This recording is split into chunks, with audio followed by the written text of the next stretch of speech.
Today I have a short video. I should stop saying that because they're never short. Okay, I've been measuring the coils on my crystal radios. I've been looking at the parameters. I've been trying to figure out what makes one better than another.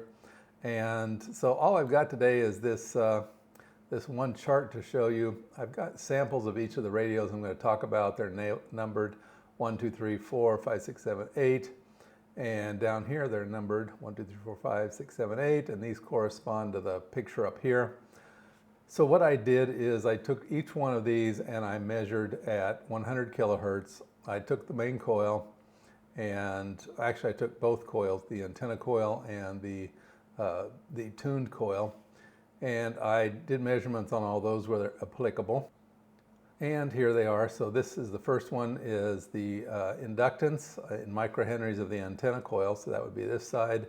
And over here on this diagram, you can see the same thing. The inductance of the tunable coil. So that's this part over here. And then the capacitance of the antenna, the capacitance of the coil, the resistance, impedance, to be totally correct, the impedance of the coil, the Q of the antenna, so that's the antenna coil, and the Q of the main tuning coil. And this is with the caveat, I had one person comment that the DER 5000, the Q is not terribly accurate, but at least it will give us a comparison.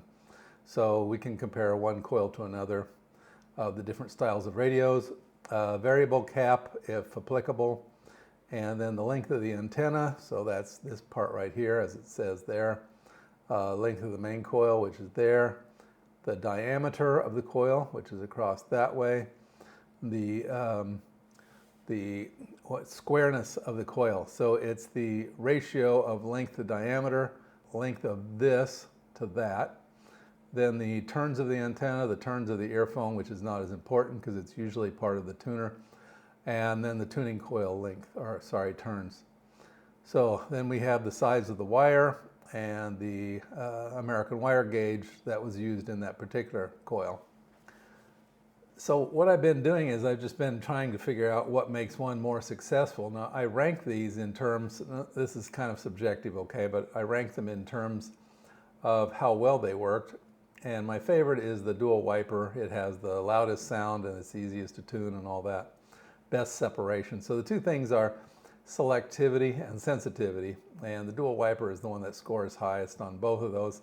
The Boy Scout wiper, it's in blue because, well, there's no antenna coil. It is the antenna coil and it is the tuning coil, so it's the same thing. So I'm not sure this is a fair comparison, but anyway, moving on.